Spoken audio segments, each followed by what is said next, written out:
Okay, can everybody see my screen? Looks good, Bethany. Thanks. Okay. So just to orient all of you, we're going to talk about a couple things today, but first we're going to tackle interaction and engagement and really work on defining those and making the connection, the relation there to assessments. We're also going to then talk about multiple assessment options based on your course alignment and your learning goals, your pedagogical goals. And we're also going to do some work trying to rethink some of the current assessments that you might have for your class, whether it's a face-to-face class or a current online class. Okay, now before I get started, I'm going to ask all of you to open up your chat window so that you know where it is. And depending on how your screen looks right now, you may have to click the more and the 3 dots in order to see the chat window. So I want you to go ahead and take a moment so you know, whoops, where that is, and you can open that up. And there we go. So go ahead, locate the chat. If you haven't already, type a quick hi just to check in. And then also, as Jade mentioned, there's a Q&A there. So if you have questions that come up, because I'll take questions at the end, please feel free to type those in the Q&A section and we will attend to those at the end. Okay, so I see a lot of you are typing in hi. And we have 52 participants, so I definitely want to see 52 highs. Okay, so the reason that I'm doing this, and I'm going to be very transparent about why I'm doing some of these things and using some of these strategies, because you may be able to employ these in your own work when you are doing synchronous delivery with your students. So the reason that I'm doing this is because every time you see a yellow background on the screen, I'm going to be asking a question that I want you to answer and to be involved in. And this is one way that we're going to have a dialogue and have some interaction even during this synchronous presentation setting. So I really appreciate all of you participating. Okay, and we are going to roll right into a question. So I'd like you to think about, what is engagement? And the reason that we're really talking about how to define it and what it is because we have to know what it is in order to really design it into our classes and to use teaching strategies that are going to elevate and engender engagement. So how do you define it? You know, if I had to force you to give me a definition, how do you define it? Or is it something that, you feel like when your students are engaged, it's something that you feel or it's something that you see? Or you could answer, how does your LMS define it? Why do you think, though, that this is important for learning, and why might it be even more important for online learning? So I'm going to hop back now into your responses in the chat window. Okay, so Natasha, you're defining it as interaction with content, professor, and other students. Okay, so save that answer because I'm going to ask that in a couple slides because we're going to lead this right into interaction. You're absolutely right. Tony, you're talking about putting in effort and trying to learn. Okay, so it's that cognitive effort. Right. Okay, students interacting with one another, activating that student brain. I love that phrase. Students responding to your inquiries, maybe interacting with you via email or other channels. Engaged with the material. Okay, and then Panina, you're talking about maybe some of how interaction and engagement can transfer between students. So if some students are engaged, that can actually create a motivating factor and a different feel for other students that makes them want to be engaged as well. I love it. Okay, so let's talk a little bit about the definition here.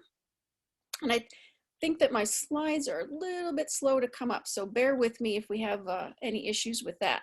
Okay, so what I've done here is kind of taken little snippets from past engagement research. And we actually started researching engagement and all the different lines that draw into engagement a long time ago. So it's not a new idea. And I've tried to organize this a little bit along the historical timeline for how our thinking about engagement has evolved a little bit. So we can think of it very simply as a time on task idea. And that is still a definition of engagement and a type of engagement that remains when we look at things like LMS analytics. And that's really what some of the engagement analytics in our LMS tell us. Did our students click on something? And if they did, how long did they spend? Or, how long did they watch that video or engage with that content? But that research then really, kind of blew up and looked at the cognitive engagement, and that's really what we're going to start to talk about today. So thinking in terms of the quality of the effort that the student is putting into their learning, or, having this be part and parcel of that physical energy and that psychological energy and that mental energy that students invest. That again, that time and effort idea comes back again in the research. How involved or interested students appear. And I kind of like this. Are students interested? Because that speaks to engagement and it speaks to relevance. And those are some of the tactics that we can really use to draw students in and to get them engaged. That last one, that synergistic interaction between motivation and active learning. I love that because it speaks to that intrinsic motivation that students might have in the sense of, I'm interested in this. There's meaning behind it. I think what I'm learning and doing here is relevant and interesting. And then also that active learning notion of application. That's all tied into this idea of engagement. So what is engagement not? And the reason that I put this slide in is because a lot of times when I'm having conversations about student engagement with faculty, I get a little bit of a pushback. And the most common response is, it's entertainment. I'm not here to entertain students. I'm here to educate students. And I would very much agree with that point. We are not here to entertain. But engagement is different than entertainment. Entertainment is maybe something that you consume, something that you watch.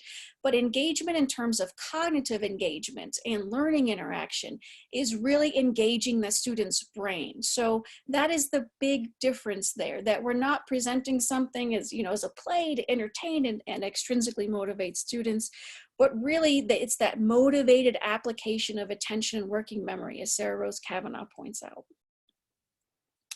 Okay, so one way to ramp up the engagement, whether we're talking about materials or assessments or any part of your course, is via active learning, via applied assessments.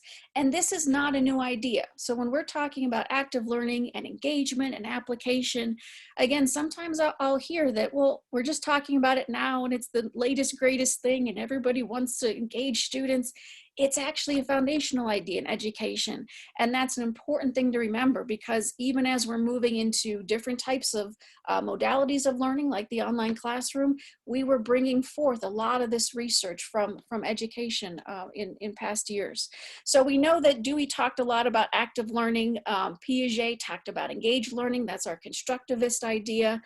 Weigel was talking about the fact that you're constructing knowledge. Content might be the vehicle that you use that, to make that construction, but that active learning, that application comes through via the assessments. So engaged learning at its core is student-centric, it's student-focused, and it's in contrast to that passive learning where students are just absorbing knowledge. So that brings me to the point that admittedly, passive learning is easier. And some of you might have had this experience if you were one of the faculty that were making a shift from face-to-face teaching and shifting into remote teaching, that the engagement and the interaction that you might have put in face-to-face, if you weren't sure how to bring that online, it became all of a sudden a very passive learning atmosphere. And that's very disengaging for students, especially online. But passive learning is easier. When we think about how to cognitively engage students, we as faculty and we as instructional designers have to do a little bit more work because that engagement begins with the design of our course, right? So again, the focus here is on cognitive engagement. We want to be able to, especially with our assessments, stretch our students' abilities a little bit, but also provide safety nets. And we're going to talk about that because that really is your formative assessments right there. We're going to focus on active learning, meaning applied learning, authentic assessments, and then also a little bit about how students can be involved in this as well. Okay, so you see the yellow slide and you know that it's back to the chat box. So what do we mean by interaction? And somebody answered this a little bit earlier, so you could even just retype your answer. But pop quiz, what are the different types of interaction? For those of you that might have taken the QM workshop applying the QM rubric, APP QMR, you should know this. But also, are there any constraints or considerations to some types of interaction? So for example, have any of you tried to design different types of interaction into your course and you encountered some barriers or obstacles? And then another question that you might want to answer is, why is interaction important, especially online?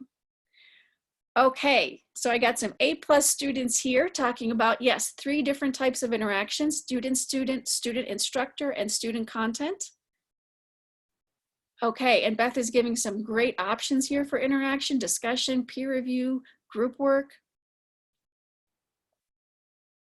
Okay, any constraints that any of you have identified to trying to enable those different types of interactions? So for example, is class size potentially a limitation?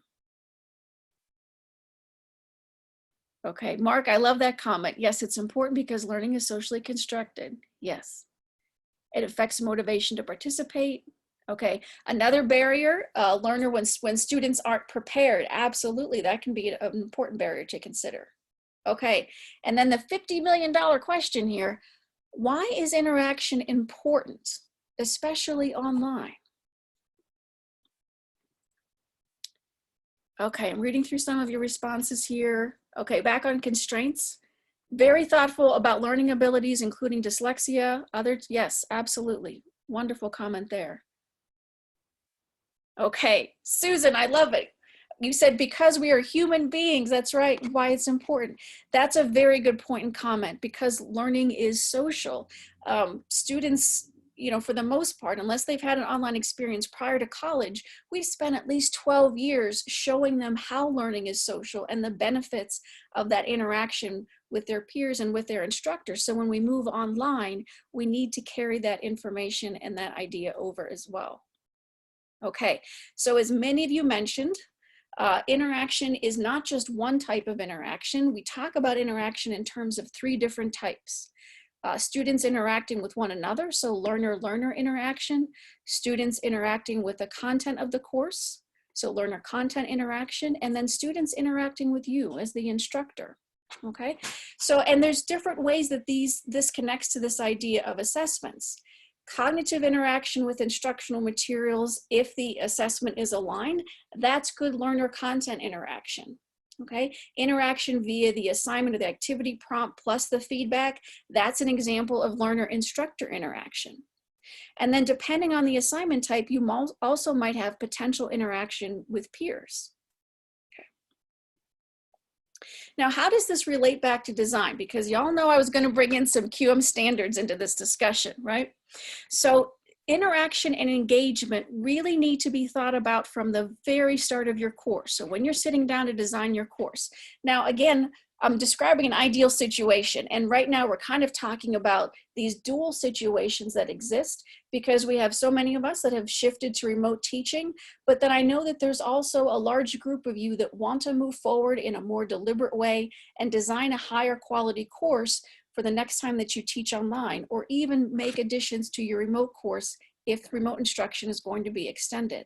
So this is something that all of us can think about, irregardless of which place you're at in the design or your modality of teaching. So of course we have a general standard 5 that looks at interaction and active learning, and I pulled some standards from there. So 5.1 is our alignment standard. Again, you always want to make sure that the activities, including the assessments of your course, align to your learning objectives and help students achieve them. But also then 5.2, providing opportunities for interaction that support active learning. And again, that doesn't necessarily default to interaction among students. There are 3 different types of interaction that can all support active learning. Moving on to general standard 3, so that's your assessment and measurement standards. The assessment instruments are sequenced and varied and suited to the level of the course. Why is that important? Well, because in some cases, we really want to use our assessments to ramp up student learning, and that sequencing can really help us do that. As one just basic example of meeting 3.4 and that sequencing within assessments, let's say that you have a larger paper that's typically due at the end of your course. You might scaffold that out by having an activity where they select a topic, then maybe they're doing an organizational type of outline, then maybe they're doing a very brief literature review or an annotated bibliography, and they might do a draft that is peer reviewed or gets feedback from you, and that all is leading up to that final paper. And that kind of ties into 3.5, really allowing our students to have multiple opportunities to track their learning progress. And a really good way to think about this and why we meet standard 3.5 is because we want to give students feedback when it matters. Meaning if I give students feedback from a midterm exam or a final exam, do they really have an opportunity to use that feedback moving forward to improve their performance? Very likely not. So it really is with those formative types of assessments that we as faculty are concentrating our time and providing feedback.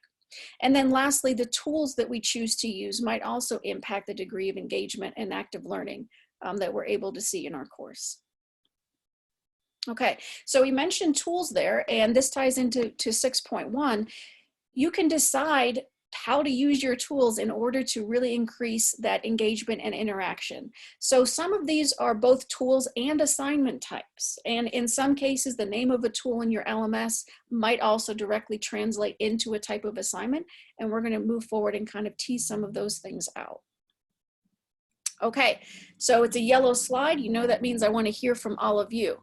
So you can think about these questions either in terms of you're designing a brand new course and you're really sitting down at the beginning to do your due diligence and think about your assessments, or you could think about it in terms of maybe some thinking patterns that you've gone through during the shift to remote instruction, and maybe you've already had to redesign some of your assessments on the fly, just because certain things that you had planned, when it was a face-to-face course just did not translate well online. So this is sort of a very low-tech poll. I was very wary of trying to use poll software. So I'd like you to type in the chat. You can just type in a number if you'd like, or you can also expand on your answer, or if you choose number 5, please let me know. Okay. So I'm seeing a couple 4s, all of the above. Okay, number 5, backward design. We're going to get into that in just a second, so I love that you brought that up. Okay, Beth, you always go back to those course and program outcomes. Awesome. Use a course map and allow the faculty to work as they need to. I like that, and there's flexibility built into that as well. I like it. Okay, 4 and 5, could you include student feedback? That's fantastic. Okay, so let's move on a little bit and talk about some of these things. Okay, so we are going to spend a little bit of time on alignment. And why? Why is that? Because alignment is key. Whenever we're talking about redesigning assessments, one of the most crucial things that we need to keep in mind is when we redesign that assessment, is it still aligned to our course learning objectives or our course competencies, whatever you might call them at your institution.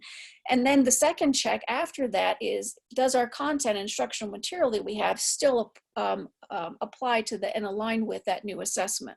Okay, so this idea of alignment is key, and it's really something that we need to keep in mind when we are redesigning, especially just segments of the course. So you may not be tackling an entire redesign. You may just be focusing on, I want to redesign some of my assessments, and that's absolutely fine. You just have to keep alignment in mind while you're doing that. Okay, so somebody had already mentioned backward design in the chat, which is fantastic. So backward design, if you're not familiar with it, it's a very good instructional design model by Wiggins and McTighe. And it was developed for face-to-face courses. It was historically first used in K through 12 courses, but I like it because it's a very accessible and approachable design method. And of course, it also aligns well to QM's focus on alignment. So at its basic level, you start with the end in mind. You start with where you want your students to be in terms of their performance. What can they do with their new knowledge by the end of the course? So those are your learning objectives, or as backward design would label it, desired results. Then you look at your assessments, because that is what provides acceptable evidence to you as the instructor that students have achieved those learning objectives. And then finally, you look at your materials and your teaching methods and strategies.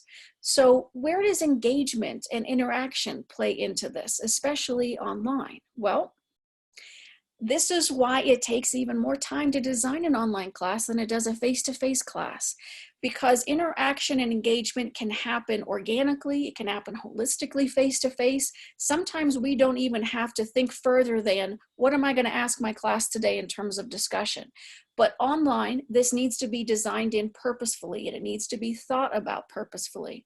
So when we're looking at interaction and active learning, that plays a part in our General Standard 5 in the QM rubric. And then when we're looking at technology and tools, that's General Standard 6 in the QM rubric. Those are things that additionally for online courses we consider when we're considering assessments and then also our instructional material. Okay, so the idea here, though, is that you really want to zero in on the evidence of learning. And I'm breaking this up, and I'm using this particular piece of information from this research because I like how it ends with, we need to measure less, but measure it better. And I feel as though that idea was no more true than it was during remote instruction, right? So I've had a lot of conversations recently with faculty who are kind of wrestling with what to do with their final exams, or what to do with some of the assessments in their courses that really only worked best face-to-face. And part of it is rethinking, what do we need to measure, how frequently, in what ways, and all with that eye towards improving our students' learning.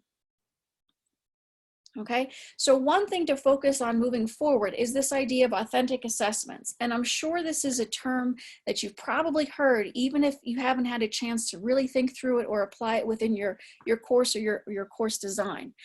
At its very basic level, you can think about authentic assessment as assessment tasks that resemble reading, writing, and doing in the real world. And I have to say that slowly because it's hard to say reading, writing, real world very fast. But it's that real world context that we really want to zero in on the authentic assessments, because it brings in that idea of relevancy.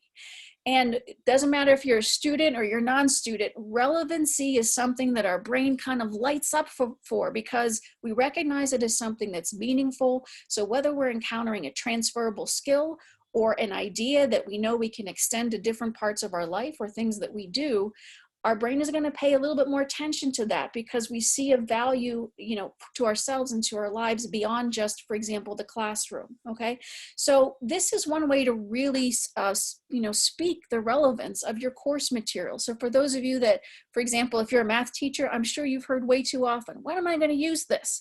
Well, boy, do we have some wonderful examples now of where we are going to use, I don't know, the ability to create and look at it, interpret charts and graphs and data. So just some things to think about, that there's always that real world application. Typically, we're focusing on problems that could be solved, and it is problem-based learning, but you can do this in a very even small way by creating a scenario that you want students to solve and use that within a discussion, okay? So really, you're having students draw upon this wide range of knowledge and skills, and one thing that you may want to think about if you want to try to incorporate some more authentic assessments into your course is you answer the question first. How will students use this? Is it relevant to their daily lives, either now or in the future? Is it relevant to their profession now or in the future? What skills, what knowledge, what abilities are you trying to get students to master in the course because you know that it's going to have relevancy beyond that? Okay. There are also assessment types, as I mentioned before, that are really integrated with the names of the tools within the LMS. So I wanted to unpack these first. You can notice that discussions is not on this list because that will get its own slide. So just based on some common tool types in the LMS, one of them is journals. Although this is not a yellow slide, I always love asking this question. How many of you currently use reflective journals in your classes, whether it's face-to-face or online? Okay. All right, and I'm already getting some I do's. I love it. Okay, and that's why I asked the question, because it really does my heart good to see that more and more faculty are incorporating this into their classes. I love it. So that reflective activity, it's fantastic for learning, and it really is very good for cognitive engagement as well. If you're a fan of Kolb's learning cycle, you can always use that reflective piece to kind of close the loop there. I always use reflective journals as even a small check-in activity or a formative assessment for students where I can, with them, check their learning and also check in on them. So this probably became even more crucial during this shift to remote instruction, because this is a way for even students to reflect on how their learning might be affected by the situation that they're experiencing. And that will really help you get connected and interact in a very meaningful way with your students. Wikis are also another wonderful option. They're very good for collaboration. So just as an example, if you have a group project in your class and you're thinking, how am I going to know who does what if I move this online? And maybe students get individual grades as well as a group grade, which would be fantastic.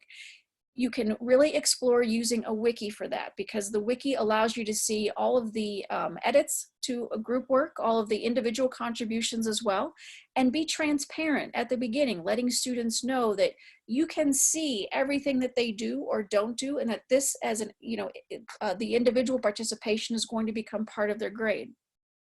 Oh, and Mark is typing in, you can use Google Docs for collaboration. Others are as well, absolutely. Blogs, I think, are wonderful, and they're also underutilized. So go ahead and, while I'm talking through this, put in the chat if you use blogs in your course. So I think that blogs are wonderful because you can tailor them typically to different types of interaction. For example, you might have students keep an individual blog of their learning that changes throughout the course. So just some good examples of that that are very engaging in interaction. One time I was working with an anthropology professor, and this was an introductory course on anthropology taken by non-majors. So one of the biggest things that we had to try to overcome was engagement. Students just weren't interested in the course topics. They were taking it to fulfill a requirement, right? So I talked to her a little bit about, what she does face-to-face and really how she wanted to engage students with the material.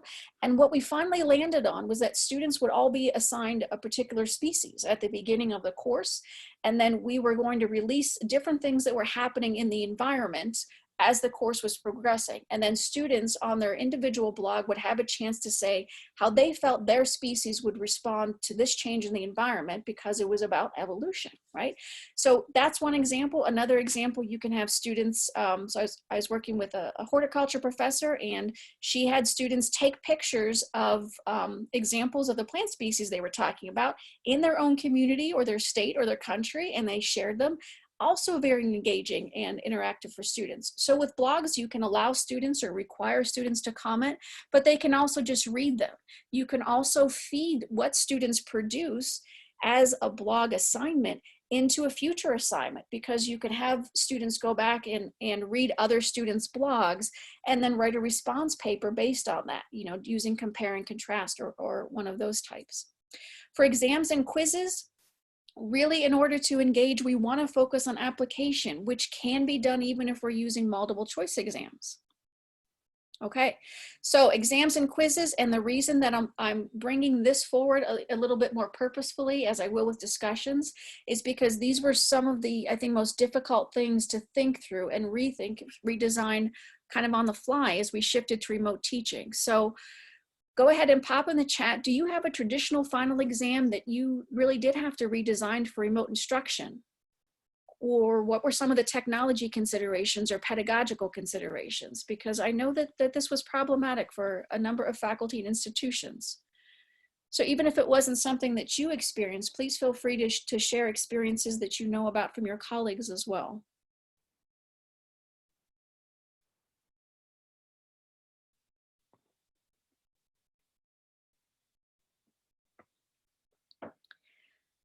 Okay, Marilyn, you were lucky. Yours transferred pretty well. I love it. Okay, take-home exam type of format. Right, so Oksana, you're pointing out something very important, that proctoring was an important consideration, right? Because, a lot of times if we have those face-to-face, multiple choice, eyes on your own paper, pencils down type of exams, to move those online with the same security level, you need to use proctoring, and proctoring comes at a typically very high cost. There's also technology issues involved potentially. Okay, Beth did presentations rather than exams. I like that. You shifted to give your students options. Okay, open-ended and application questions are already in place, says Maryland's. Okay. Right. Okay, and Carrie's pointing out, yes, for proctoring, students might not have the technology or connecting. Yes. Okay. All right, so let's talk about that for a little bit. Redesigning exams and quizzes. One easy first question to ask yourself, especially during this time of remote instruction, when all of you might be in finals week or approaching finals week or headed there, has it already been assessed? Right? If your learning objectives have already been assessed, your next question is, do you need that same final exam, or is there another type of project that you can replace? Or is there a way to really gauge whether or not students have achieved your learning objectives without having that final exam? Okay, but at its core, whether we're in a remote situation or you're in a complete, redesigning of assessment situation, one thing to really think through is what's the pedagogical goal behind that assessment? And what I mean by that is not just the learning objective that it's aligned to, but your thinking for why that objective existed and why they really need to master those skills. So let's say, for example, that I have a learning objective that says by the end of this course, students will be able to diagram and explain the process of photosynthesis. That's my learning objective, and it might be my learning goal for my students. But in thinking through my pedagogical goal, I'm going to ask myself why. Why is that important? Why do they need to know what this process is? How are they going to use it? How do I want them to use it? Are there connections that I want them to make between different pieces of content? Are there connections that I want them to make between things that we talked about earlier in the course, or maybe courses that they've taken prior to my course that are in the major as well? So really, it's sitting down and asking yourself the why. If students do this assessment and they complete it well and they, achieve mastery, what is the so what there? What will they be able to do? Okay, so the other questions there are kind of geared towards at what level this assessment should be. If you really just want them to remember information, do you remember this? Do you remember the definition? That's a good example of something that you can do as a knowledge check quiz. You can put it as a multiple choice type of question. But that's not something that's going to get that information to stick in their brain. So remember, when we're thinking about those levels of blooms, until we ask our students to apply what they're learning, it's not going to move from their working memory into their long-term memory. And that is a consideration when we're designing assessments, okay? So that next question there, can they apply it usefully in appropriate contexts? But if, again, that last one there, you just want them to check their knowledge, see if they remember that information, those are things that probably should not be in your final exams, but those are excellent things for knowledge check quizzes. Okay, so just some ideas to if you're in the position to redesign some of your quizzes and exams because of the shift to remote teaching, you can consider other types of culminating projects. And in looking at the chat, it seems that some of you have already done this really good work here. So if that final exam doesn't transfer, or you realize there may be technology issues or proctoring issues, you can provide options that really still align to your learning objectives, but might be a project like a paper, a reflective paper, a multimedia project, or give students options for how for what the delivery type of that project is. You can maintain the grading ease of multiple choice exams, but make them more application-based by including a scenario. So you have a real-world type of scenario where you ask students then, what do you think will happen in this situation, or what's the effect? So cause and effect types of things, and then you give multiple choice options. So writing applied questions for multiple choice exams, I can tell you it will take longer. I've done it twice. Every time I do it, I swear I will never do it again, and I will always have an applied assessment that's not a multiple choice exam, but it definitely can be done. So don't let that be a barrier to you, okay? For those quizzes maybe that you had administered face-to-face, it's pretty easy and quick to create some knowledge check quizzes for your online course, your remote course, which is very important. We're going to talk about that more in just a second. You can also crowdsource this. So you can have students help you create questions for that final exam. And that really is a way to interact with and engage them, even though, we're all in this temporary emergency remote shift to remote teaching. You can also, instead of doing a final exam, you can do final reflection papers where you're asking students to really reflect on their learning, where they were at the beginning of the course, where they are now. And this is most useful if you give them some prompts to follow, because most students yet have not done a reflective activity and their brain really is not used to that type of thinking. Okay, so as I mentioned, those knowledge check quizzes and other types of formative assignments, they're really crucial online because, going back to that idea of 3.5, where we're allowing students to check their progress, to know when they don't know and when they need to seek help, these are especially important in online courses. Okay, yellow slide, and it goes back to you. Why do you think formative assessments might be even more important to design into our online courses, or even to ad hoc include in our remote courses.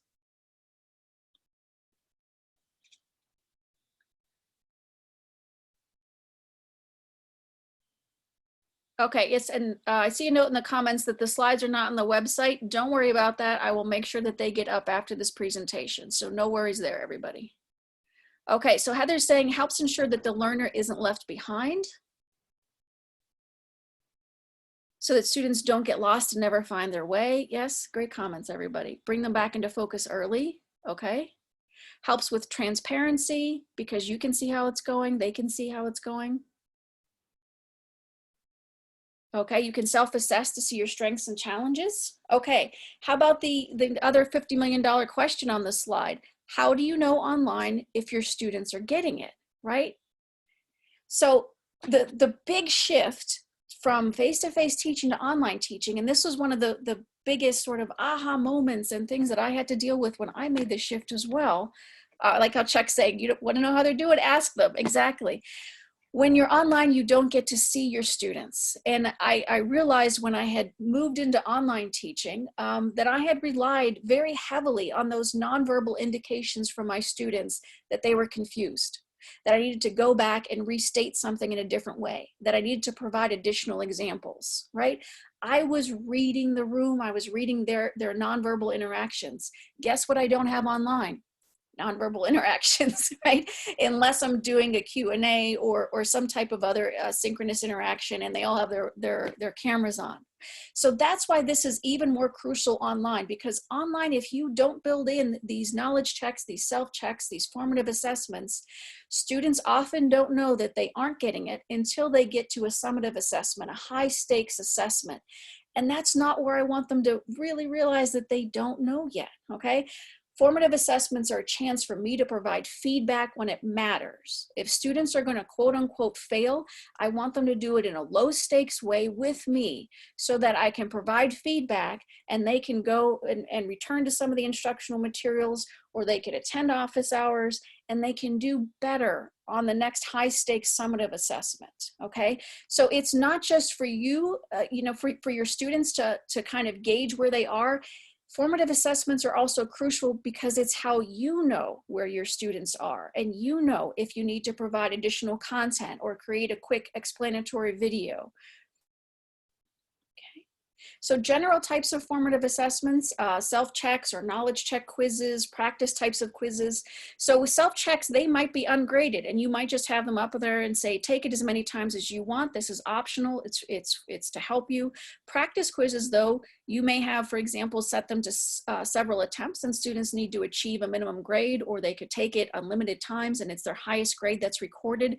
And this is a good activity. So when students get something wrong, encourage them, open the book, phone a friend, get that answer and find that information, because in that their brain is learning what they didn't know just by going and looking that information and trying it again. Draft submissions, also a really great option for formative assessments, because again, you're giving feedback to students when it matters. I don't want to give feedback on your final paper and that's the first time that I've seen it, because you're never going to improve your final paper after that. I want to give it on the draft, and hopefully by the time I read your final paper, I've already read it at least once, and it's also less grading time for me. So that's a win-win. Peer reviews, the way that I actually prefer to use the discussion board, I'm going to talk about discussions in a section in a second, is for peer evaluation and feedback of those draft submissions. So typically I have students upload the draft of their paper or whatever project we're working on to the discussion board.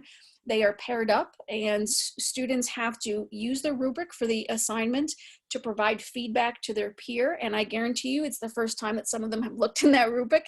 If it's not the first time they've looked at that rubric, it is the first time they're looking at it in a different way, because they're applying that criteria to something that they didn't write. And in that, they're also seeing in their peers' paper things that work well, maybe that they're going to take back to their own, or things that didn't work well, and they're going to edit their own to take those things out. So it's something that you have to put some structure around, and I have a template that students fill out as well, just to make sure that they always give some kudos, but suggestions for improvement as well. And then another great formative assessment type is reflective journals. So for those of you that are fans of Muddiest Point papers or 1-minute papers or other types of short reflective assessments face-to-face, you can move those online by using the journal tool. Okay, now discussions, because I said it was going to have its own slide. Online pro tip, don't transfer face-to-face discussion prompts online. All right, and I'd like to throw myself under the discussion bus here by saying that I did that probably for a good 3 years when I moved online. And I was always, just so perplexed. Why aren't my discussions working? We used to have such great dialogue face-to-face, and I asked the same questions online, and it's like crickets, or, it's just these answers that you can't reply to. I finally realized, because I started to do a deeper dive into the research on online discussions and what those prompts should be and what's the best way, to do them, that those prompts don't transfer. Because when I would ask a question face to face, it was a question that typically only had 1 or 2 right answers. It was essentially an open-ended quiz question. So when I ask that online and I ask everybody to have a different answer to a question that doesn't have 35 different answers, it puts the students in a very difficult position. And they feel at that point that they just gotta do this busy work to get these points.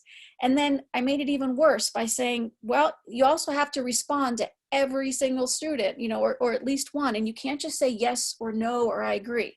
So even if you just say I agree and that's all you want to say, you have to invent other things to say. So luckily, I kind of, got the message about discussions and really how to do them well. It's something that if you're still kind of struggling with, this is a great area for professional development moving forward. But there's great ways to use the discussion without putting in a short answer, question that really would be best suited for a quiz. So some ideas here are role playing, debates, peer evaluation and feedback that I talked about, posting a case study or scenario and asking students to respond to that. So just one good engaging example here is I was working on a course that was in the health sciences field, and what the faculty member did was construct a scenario that was hospital based, and then they assigned students to different roles because they were broken up into groups. So one group was the nurses, one group was the doctors, one group was the hospital administrators, one group was the patients, one group was the insurance agents, right? So can you see how this really replicated a real world scenario of what would you do based on the role? Okay, so we had the authentic assessment at play, a lot of cognitive engagement, because regardless of what their role was in real life, they had to really situate themselves into a different role within this setting. And that perspective taking was a lot of cognitive engagement. They also had to respond to one peer that was in a different role, but staying in their same role, right? So this really helped them to start to think about communication across those different roles and offices within the hospital, and do that perspective taking and create that, that sort of empathy for, well, what's their primary consideration? What do they care about? And how can we really meet in the middle? Okay. Discussions also can be used as a higher stakes assessment. So there was a wonderful QM success story that was earlier this week. And Jade, if you have a chance, you can pop in the name of that, and then also the link to the archive page in the chat. The recording is not yet up, but when it is, I encourage you to really look at it, because they had some really good tips focused on discussions. Okay, so other text types and tools, you can do social media or web assignments. So you can do web scavenger hunts, or you could have students take to Twitter and create a hashtag for your class, concept maps and mind maps, having students create screencasts, or you yourself using screencasts for feedback. It's one of the best way, I think, to engage with students. Doing some brainstorming even, and that's a great way to use some of those synchronous sessions. Also process visualization, where students can really create or replicate or explain a process. Okay, some synchronous ideas. So I wanted to toss these in. I know that I'm running a little bit behind on time, so I'm going to pick it up a little bit here. So synchronous ideas. I know that you still have online office hours. you can use those very well to discuss the larger assessments. So start thinking about the discussions that you would have for these larger assessments in class, because usually that additional explanation or maybe examples that we share really helps our face-to-face students to perform better. But if we don't put that additional information online in some format, our online students miss out on it. So that is one really good engaging way to use that synchronous time during your office hours. It's also a great way for students to connect and coordinate through group work. And as many of you mentioned earlier, there's lots of collaboration tools that are possible, including Google Docs, web conferencing, and then also synchronous web conferencing tools that are often built into your LMS. Okay, so this is our last slide, and this is an application activity. So this is the sample learning objective from our course. By the end of this course, you will be able to demonstrate basic skills in identifying and analyzing electronic sources, including scholarly library sources, the web, and other official databases. So what I'm looking for from you is ideas for assessments that would be a knowledge check, and then an idea for an assessment that you feel would really promote cognitive engagement and interaction.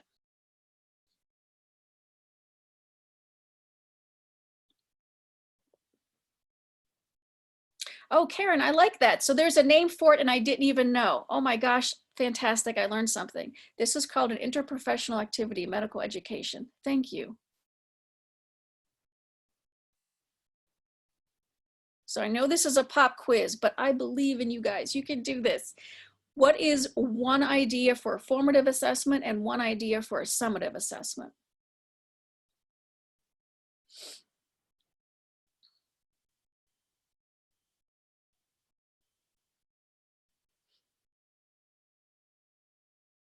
Okay, an idea for a formative assessment. That's a great idea, Mark. Build a resource list, an annotated bibliography, also a great idea for formative.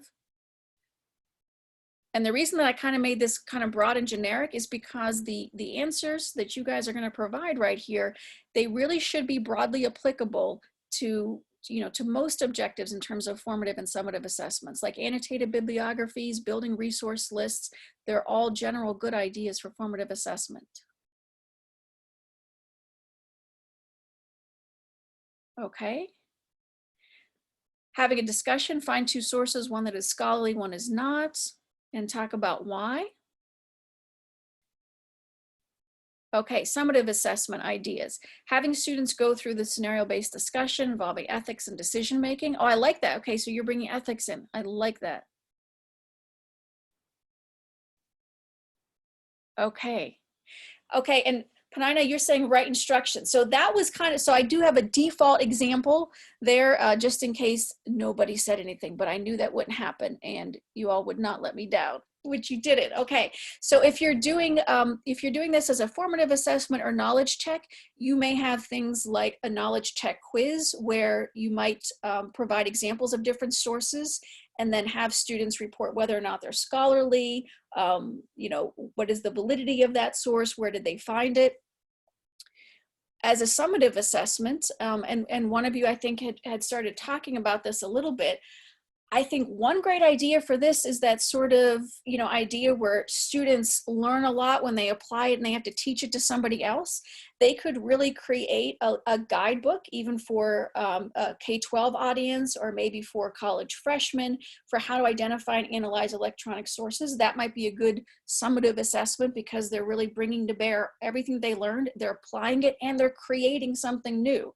So it goes back to that idea of, things that we do every day that are relative, we feel are kind of low level and simple to learn and do. When you have to go and teach that to others and you have to go through all the steps and consider any barriers or obstacles, your brain is engaging in a much higher cognitive level, right?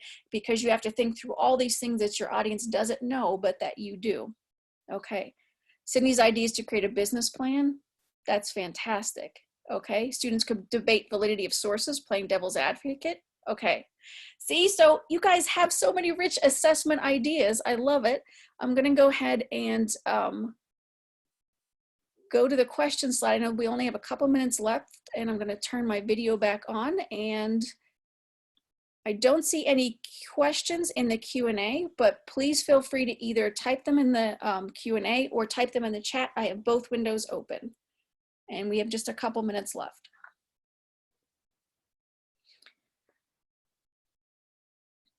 Oh, thank you, Sydney. I appreciate it.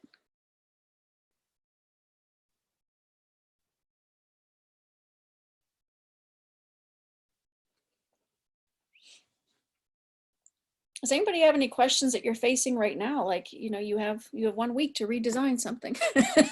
Okay, I have a question from Joel. Do you have any recommendations given what you've covered today and mitigating cheating? Well, you know, that is a question that I get a lot. And the way the best answer I feel really is to focus on those authentic assessments, to focus on assessments that really ask your students individually to be so cognitively engaged that they can't look the answer up in the book, or they can't, you know, phone a friend for the answer. That's the best way. Now, in the case of I have a multiple choice exam and I'm moving it online, you have lower level options like Respondent's Lockdown Browser that don't cost things, you know, don't incur costs like proctoring do. You know, my big sort of general response to, well, you know, what if my online students cheat on this multiple choice exam? And then I say, well, what if your face-to-face students cheat? And what if it's not them? And in those large lecture halls, we typically don't take attendance and whatnot. So again, my best recommendation is to focus your assessment creation on those authentic assessments where really cheating and plagiarism is not an option. In lieu of that, you have the technology options for lockdown browsers and for proctoring as well. Jade said my time is up. She's cutting me off. Thank you, Joel. I appreciate it. Thank you, everybody, for attending. I really hope that this information was useful to you. Please don't hesitate to find me on Twitter or shoot me an email. It's bsimunich@qualitymatters.org if you have any follow-up questions or specific things that you're dealing with in terms of assessments. All right, thank you so much for everybody who joined us today. We are now going to have the town hall meeting at 4:30. I hope you can attend. And have a wonderful afternoon and a great weekend. Goodbye, everyone. Thanks, everybody. See you in the town hall.